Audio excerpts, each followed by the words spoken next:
In the middle of Britain's golden age, in the wake of the Industrial Revolution, and in sight of the Mother of Parliaments, a dark cloud was forming, a smell so overwhelming it would rebuild a city. In the summer of 1858, the smell became so overwhelming that members of Parliament soaked their curtains in chloride of lime just to breathe. The River Thames had transformed into an open sewer, and the stench was so powerful it could be detected miles from the riverbank. Londoners walking near Westminster Bridge reported being physically knocked backward by waves of nauseating fumes that seemed to have a life of their own.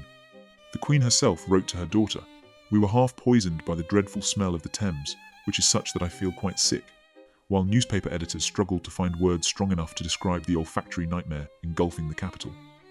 This wasn't just any ordinary pollution crisis. This was the Great Stink, an environmental catastrophe so severe it would fundamentally reshape one of the world's greatest cities.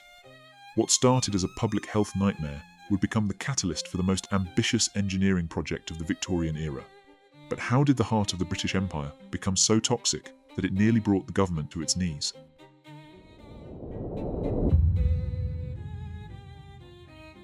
To understand the magnitude of the Great Stink, we need to picture London in 1858, a sprawling metropolis of over 2.5 million people, all packed into a medieval city that had never been designed for such massive population.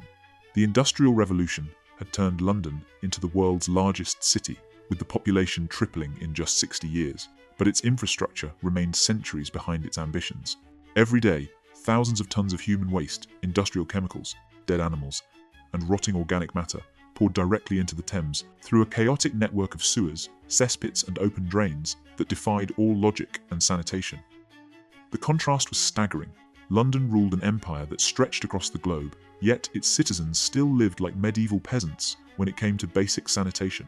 For decades, Londoners had simply accepted that their river doubled as their toilet, convinced that the flowing water would carry their problems downstream to become someone else's nightmare. They had no idea they were creating a monster that would soon hold their entire civilization hostage.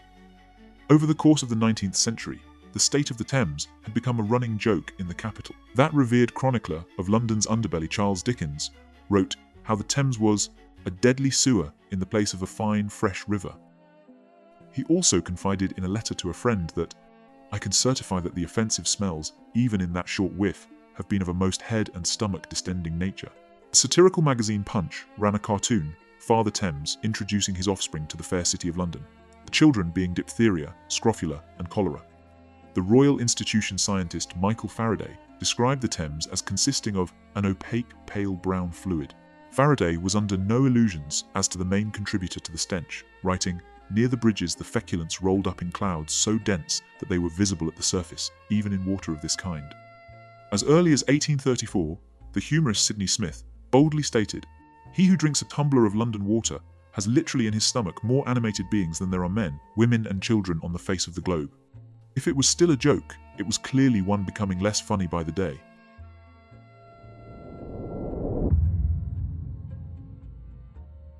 By the 1850s, London's waste disposal system had reached a breaking point that defied all logic and decency. The city's countless cesspits were overflowing into basements, gardens and streets, creating rivers of filth that flowed inevitably toward the Thames, like tributaries of horror feeding into a central repository of disease.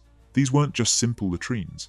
Many were massive excavations that had been accumulating waste for decades, some reaching depths of 30 feet or more, creating underground lakes of decomposing human waste that threatened to burst through cellar walls. But the true horror lay in London's misguided attempt at modernization. In the 1840s, the government had actually abolished cesspools and required house drains to connect to sewers, an effective mandate that all waste be flushed directly into the river, believing this would solve their sanitation problems once and for all. Instead of cleaning the city, they had concentrated decades of accumulated filth into the one water source that millions of Londoners depended on for drinking, cooking and washing. What nobody yet understood was that they were drinking their own waste, creating a cycle of disease that was about to explode into London's deadliest epidemic.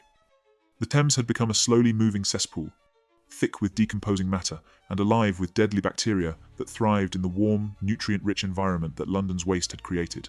Victorian observers described the river as having the consistency of thick soup, with chunks of unidentifiable matter floating on its surface like ingredients in a nightmare stew. Even the hardy rats that normally thrived in urban environments avoided the water's edge. The miasma theory, The belief that diseases spread through bad air rather than contaminated water dominated medical thinking, leading authorities to focus on the smell rather than the real danger lurking in every glass of Thames water. Dr. John Snow had identified the connection between cholera and polluted water sources as early as 1854, but the medical establishment dismissed his findings as the ravings of an eccentric physician. This fundamental misunderstanding meant that authorities continued pumping sewage into the very river they drew their drinking water from, creating perfect conditions for the next catastrophe. The cholera outbreaks of the 1830s and 1840s had already killed tens of thousands in waves of agonizing death that swept through the city like biblical plagues. The city's water companies were literally supplying liquid death to households across London, drawing their supplies from the Thames just downstream from major sewer outfalls, then distributing it through a network of pipes that carried disease directly into homes, schools, and workplaces. Meanwhile, the Thames grew thicker and more toxic each passing year, and the summer of 1858 was shaping up to be the hottest and driest in living memory. The stage was set for a crisis that would push London to the very edge of collapse.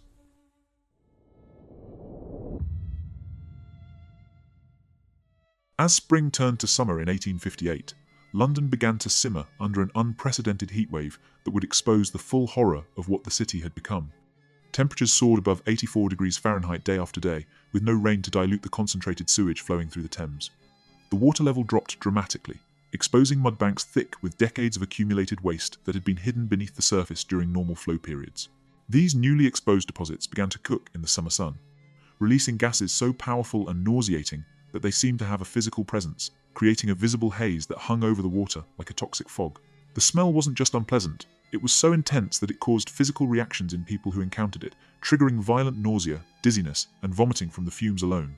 Londoners walking near the Thames reported being overcome by symptoms that resembled seasickness, while those who worked along the riverfront began to suffer from mysterious illnesses that doctors couldn't explain.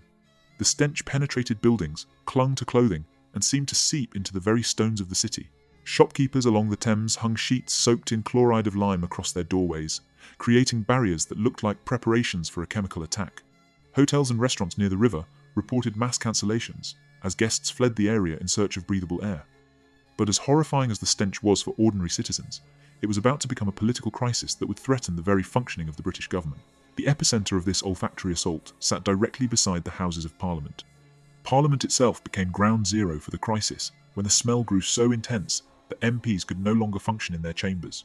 The Gothic Revival building, with its beautiful windows overlooking the Thames, had become a torture chamber, where Britain's most powerful men gagged and retched their way through debates that frequently had to be suspended when speakers were overcome by nausea.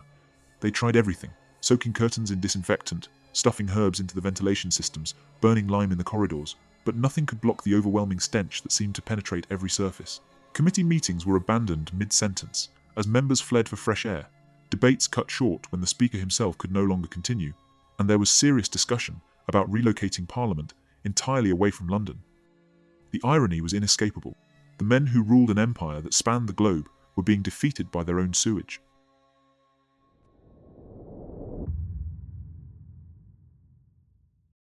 What's remarkable isn't just that the Great Stink forced Parliament to act, it's that the solution they chose was so audaciously ambitious it bordered on madness. While MPs were fleeing their chambers and Londoners were fainting in the streets, one man had been quietly preparing for exactly this moment. Joseph Bazalgette, the chief engineer of the Metropolitan Board of Works, had spent years designing what seemed like an impossible dream. A complete underground sewer system that would capture every drop of London's waste and carry it far downstream, away from the city's drinking water supply. His plan called for 1,100 miles of sewers, enough to stretch from London to Constantinople, massive steam-powered pumping stations, and interceptor tunnels that would run beneath the entire metropolis. The scale was unprecedented in human history, dwarfing the pyramids or the Great Wall of China. But here's what makes this truly extraordinary. Bazalgette had designed the system to handle double London's population at that time, anticipating growth that wouldn't occur for another 50 years. His colleagues thought he was mad. Why build sewers for 5 million people when London housed only 2.5 million? But he understood something his contemporaries missed. London was going to explode, and the sewers he built would need to last for centuries. The mathematical precision required was staggering. Every tunnel had to be graded to exactly the right angle, every pump sized for peak loads, every junction designed to prevent backups that could flood entire neighbourhoods. The stakes couldn't have been higher, but as England baked, it became a case of cometh the hour, cometh the waste man. Within weeks of the Great Stink reaching its peak, Parliament passed the enabling legislation for Bazalgette's grand plan, allocating the staggering sum of £3 million, equivalent to roughly £300 million today. The speed was unprecedented for Victorian bureaucracy, driven by MPs who were literally gasping for clean air. The Chancellor, Benjamin Disraeli, now found himself defending the largest public works expenditure in British history. Construction began almost immediately, employing thousands of workers who would spend the next 8 years boring tunnels, building pumping stations, and laying pipes in one of the most complex engineering projects ever undertaken. The construction itself pushed Victorian engineering to its absolute limits. The team had to invent new techniques for tunnel boring, develop stronger concrete formulations, and design steam engines powerful enough to pump millions of gallons uphill every day. The main interceptor sewers were excavated using a combination of traditional pick and shovel work and revolutionary steam-powered machinery, with workers labouring in conditions that were dangerous and frequently deadly. Cave-ins were common in London's unstable clay soil. Toxic gases accumulated in poorly ventilated tunnels, and the constant threat of flooding made every day's work a gamble with disaster.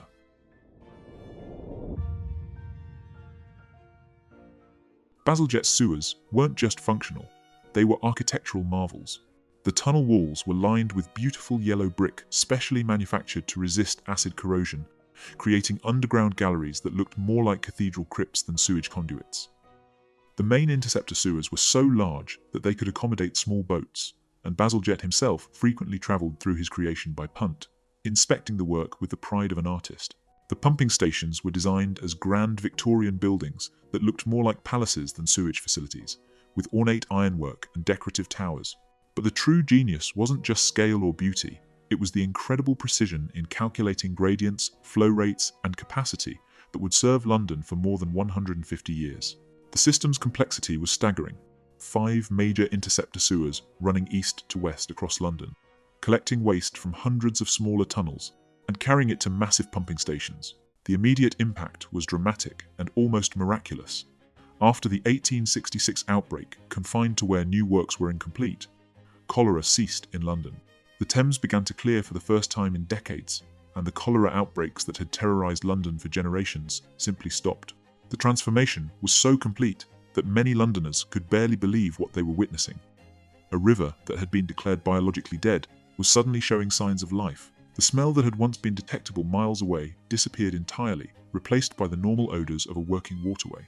The Great Stink had been the city's rock bottom, but it had also been the catalyst for London's transformation into a truly modern metropolis. Bazalgette sewers didn't just solve the waste problem, they made possible the urban expansion that would turn London into the heart of the world's largest empire. The system was so over-engineered that it's still the backbone of London's sewerage today, handling a population Bazalgette could never have imagined. Other cities around the world began copying his model. Paris, Berlin, and New York all built sewer systems based on London's example, making Bazalgette's response to the Great Stink the foundation for modern urban sanitation worldwide.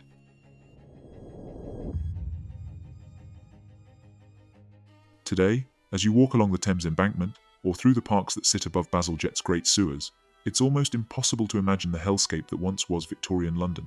The beautiful riverfront that tourists photograph today was literally built on top of Bazalgette's interceptor sewers, with the Victoria Embankment serving as both elegant promenade and cover for the massive tunnel that carries North London's waste eastward. The Great Stink of 1858 lasted only a few months, but it changed everything. Not just for London, but for cities around the world that would copy Bazalgette's revolutionary design. The crisis that brought Parliament to its knees became the template for modern urban sanitation, proving that sometimes civilization's greatest advances come from its most desperate moments. Bazalgette's response established principles that still guide urban planning today: the importance of over-engineering infrastructure for future growth, and the recognition that environmental health is the foundation of urban prosperity. Joseph Bazalgette died in 1891, having lived to see his impossible dream transform London from a disease-ridden medieval city into the clean modern capital of the world's greatest empire. He was knighted for his services to public health, but his true monument isn't any statue. It's the city itself, the London that exists today because one man had the vision to imagine a solution that seemed impossible. His sewers still flow beneath London's streets, carrying away the waste of 8 million people with the same Victorian precision that ended the Great Stink forever. The Great Stink teaches us that some problems become so overwhelming they forced radical solutions that would never be considered in normal times. London went from a city choking on its own waste to possessing the world's most advanced sewerage system, all because the smell became too powerful for the powerful to ignore. It's a reminder that sometimes the greatest catastrophes create the greatest opportunities for change. And somewhere beneath your feet, if you ever visit London, Bazalgette's masterpiece continues its silent work, processing millions of gallons of waste every day with the reliability of a Swiss watch. The Great Stink nearly destroyed London, but in forcing the city to confront its fundamental problems, it created the foundation for everything that followed. The Honk that nearly destroyed London had indeed built the modern city, and gloriously shown the world how to turn environmental catastrophe into urban triumph.